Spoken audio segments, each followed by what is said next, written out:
दोस्तों, आज की कहानी है विधवा बहू प्रेग्नेंट कैसे हुई। कहानी पसंद आए तो वीडियो को लाइक और सब्सक्राइब जरूर करना। 3-4 ग्रामीण औरतें खेतों पर काम करने के लिए तेज तेज कदमों से जा रही थी। रास्ते में एक जगह एक कुत्ता कुछ खा रहा था। एक औरत का ध्यान उस पर गया और वह जोर से चीख पड़ी, भाभी। सारी औरतें का ध्यान उस पर गया तो देखा कि वह औरत डर से बुरी तरह कांप रही थी। सबने एक साथ पूछा, क्या हुआ? वह बोली, कुछ नहीं, और हाथ से इशारा कर कुत्ते को दिखाया। अब सबका ध्यान कुत्ते पर गया। कुत्ता एक इंसानी हाथ को खा रहा था। सब औरतें एकाएक चीख पड़ी। उनके चीखने से कुत्ता भाग खड़ा हुआ। वह उस हाथ के नजदीक पहुंची तो देखा कि वह हाथ किसी औरत का था। नेल पॉलिश लगी हुई थी, उंगली और कलाई सूनी थी। औरतों ने शोर मचाकर वहां आसपास खेतों में काम करने वाले किसानों को बुलवा लिया। किसानों ने जब उस कटे हुए हाथ को देखा तो वे सन्न रह गए। पहले कभी ऐसा घटना गांव में नहीं हुई थी। एक किसान तुरंत थाने में सूचना देने के लिए दौड़ा। दूसरा वहीं बैठा रहा, जिससे कोई कुत्ता या और कोई जानवर उसे खा नहीं जाए। थोड़ी देर में पुलिस आ गई। मौका देखा गया, फोटो भी ले लिए। हाथ बाजू से कटा हुआ था, गोरा रंग था और साफ सुथरा नजर आ रहा था। लग रहा था कि किसी शहरी सम्भ्रात महिला का हाथ है। पुलिस उसे अपने साथ थाने ले आई और मौका पर्चा बना लिया। महिलाओं की गुमशुदगी की रिपोर्ट तलाश की जाने लगी। एक व्यापारी ने अपनी विधवा बहू के कल से लापता होने की रिपोर्ट दर्ज करा रखी थी। उस व्यापारी को वहां कटा हुआ हाथ दिखाया, मगर वह उसे पहचान नहीं पाया। दूसरे दिन अखबारों में जब यह समाचार छपा तो पूरे कस्बे में हाहाकार छा गया। ऐसी घटना पहले कभी नहीं हुई थी।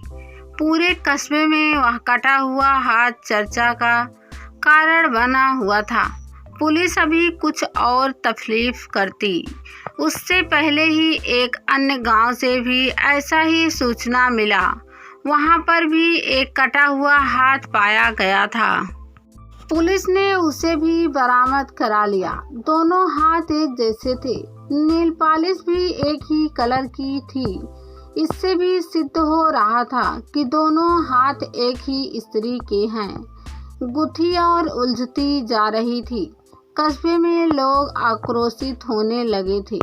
पुलिस कुछ कर पाती इससे पहले ही समाचार आया कि एक खेत में एक बोरे में से बदबू आ रही है और उस पर मक्खियां भिनभिना रही हैं।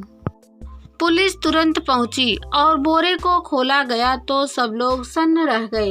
एक महिला का निर्वस्त्र बदन, जो गर्दन से नीचे का और जांघों से ऊपर तक था, उसके दोनों हाथ कंधे तक कटे थे, उसमें पड़ा हुआ था। पुलिस ने भी उस क्षेत्र में कभी कोई ऐसी निर्वस्त्र बॉडी नहीं देखी थी, इसलिए पुलिस खुद घबरा रही थी। थानेदार ने डीएसपी को मौके पर ही बुलवा लिया। डीएसपी एक नौजवान युवक था। उसने उस शरीर का गंभीर मुआयना किया तो निम्न तथ्य मिले।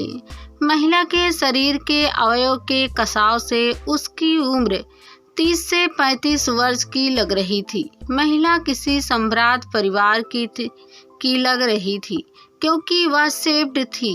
महिला गौर वर्ण की थी, जिससे लग रहा था कि वह निश्चित रूप से सुंदर होगी। अन्य कोई चोट का निशान नहीं था और न ही कोई जेवर पहने हुई थी। डीएसपी अंकित सक्सेना ने समस्त तथ्यों को एकत्रित किया, बॉडी को मार्चरी में रखवाया और हिफाजत के आवश्यक बंदोबस्त किए। उस व्यापारी को फिर बुलवाया, मगर व्यापारी ने कहा, मैंने अपनी बहू का बदन देखा थोड़ी है जिससे मैं पहचान कर सकूं। उसकी पत्नी और घरवालों को बुलाया, लेकिन पहचाना नहीं हो सकी। अगले दिन 2 और अलग अलग गांवों से कटे हुए दोनों पैर बरामद हो गए। उन सबको एक साथ मिला दिया तो अब उस स्त्री की काफी कुछ पहचान हो सकती थी। व्यापारी के परिवार को लग रहा था कि शरीर तो उनकी बहू अंजलि का लग रहा है, लेकिन पक्के तौर पर नहीं कह सकते। अगले दिन करीब 25 किलोमीटर दूर के एक गांव से सूचना मिली कि एक औरत का सिर जंगल में पड़ा मिला है। उसे लगा कि धड़ से मिला दिया गया। हर एक अंग को जानवरों ने कुछ कुछ खा लिया था। व्यापारी ने अब साफ पहचान लिया, यह उसकी विधवा बहू अंजलि का ही शरीर है। यह किसी के समझ में नहीं आ रहा था कि अंजलि की ऐसी निर्मम हत्या किसने की और क्यों की। उसका तो कोई दुश्मन भी नहीं था, फिर भी ऐसा घृणित काम किया गया और हत्या भी ऐसी जघन्य निर्वस्त्र क्यों किया गया। शरीर के अंग काट काट कर अलग अलग क्यों फेंके गए। अंकित ने कड़ियां जोड़नी शुरू की। लाश निवस्त्र थी, क्लीन शेव्ड थी। इसका मतलब प्रेम प्रसंग लग रहा है जिसमें अंजलि की सहमति थी, तभी वह इस अवस्था में थी, अन्यथा क्लीन शेव्ड नहीं होती।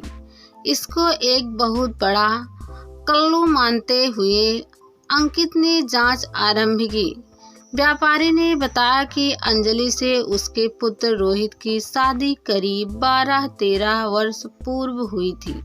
शादी के 4-5 साल तक भी बच्चा नहीं हुआ था। एक दिन रोहित अपनी मोटरसाइकिल से व्यवसाय के लिए दूसरे कस्बे में जा रहा था कि सामने से एक ट्रक ओवरटेक करता हुआ आया और रोहित को उड़ा गया।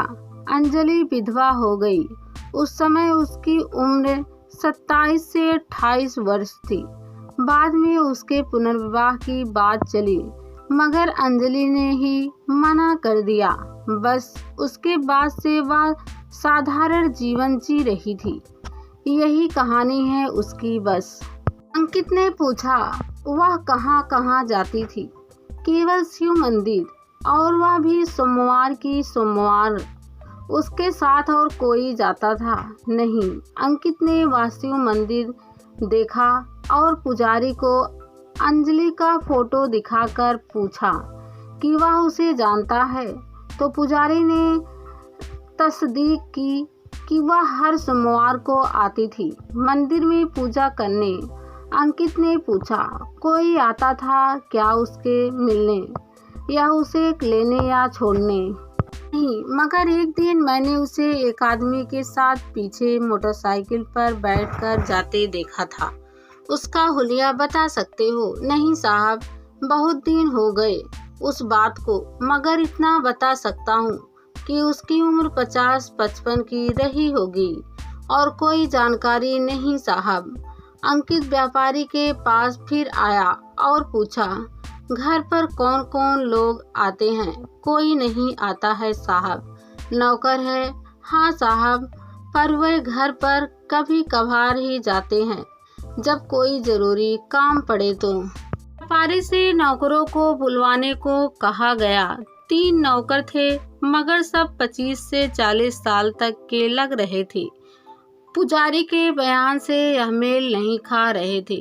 अचानक व्यापारी ने कहा, करीब 2-3 साल पहले हमारे घर में चोरी हुई थी, तब पुलिस आई थी उसकी जांच करने। बाद में जांच अधिकारी 2 दिन बाद आया था। अंकित को इस जानकारी का कोई उपयोग नहीं लग रहा था, मगर उसने थानेदार को कह दिया कि जांच अधिकारी कौन था यह तुरंत पता लगाए।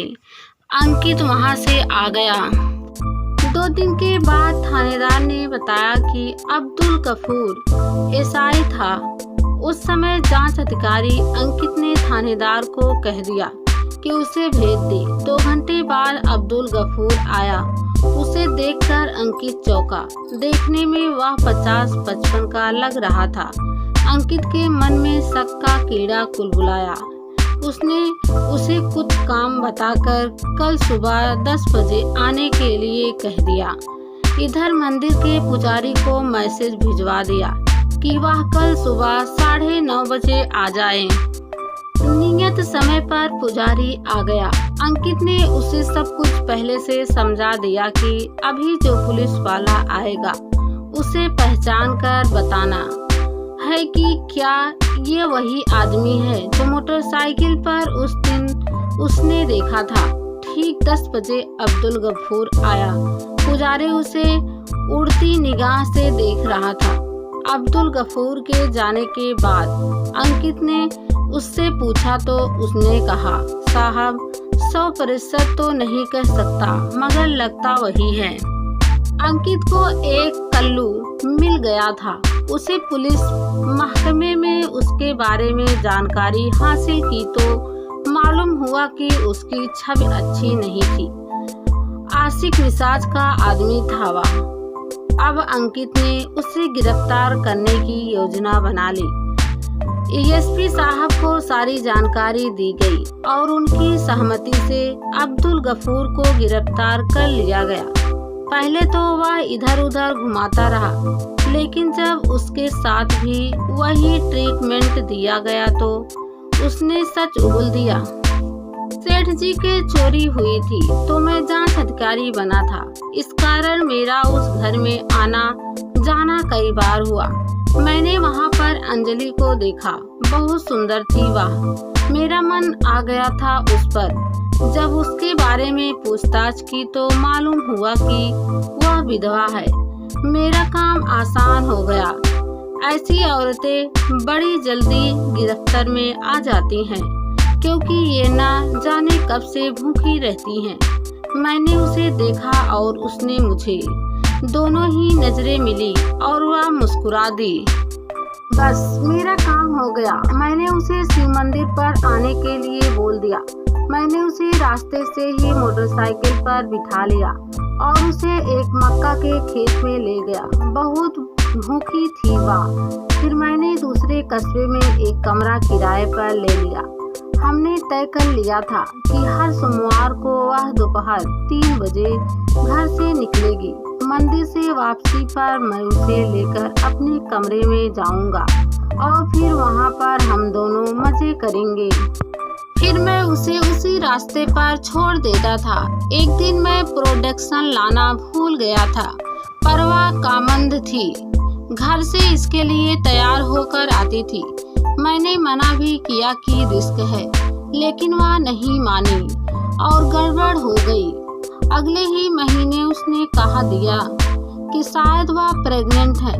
मैंने एबॉर्शन के लिए कहा तो उसने मना कर दिया और मुझ पर शादी का दबाव डालने लगी। कहती थी, तुम्हारे धर्म में 2-4 शादी हो सकती है। मैं अपना धर्म बदलने को तैयार हूँ। तुम मुझसे शादी कर लो। अब आप ही बताओ साहब, मैं इस उम्र में उससे शादी करता क्या? मेरे बेटे बेटी का निकाह पहले ही हो चुका है, इसलिए उसे मारने की सोच ली। कैसे मारा? हर सोमवार को वह मंदिर आती ही थी। मैं एक मिठाई में बेहोशी की दवा मिलाकर ले गया था। मंदिर से लौटते वक्त उसे वह मिठाई खिलाई, जिससे वह बेहोश हो गई। पास के खेत में ले जाकर पहले उसे निवस्त्र किया, फिर गला रेता, उसके बाद हाथ पांव काटे। बोरा साथ लेकर गया था, इसलिए धड़ उसमें डाला और बाकी अंग दूसरे बोरे में भर दिए। कपड़ों में आग लगा दिया। उसके गले जेवर सब उतार लिए, फिर अलग अलग दिशाओं में टुकड़े फेंक दिए। साले दुष्ट, पुलिस में नौकरी करके शातिर अपराधी का काम कर रहा है तू लोगों को बचाने के लिए है या मारने के लिए? अंकित का गुस्सा फूट पड़ा। बाद में अनुसंधान करके उसके खिलाफ चालान पेश कर दिया गया।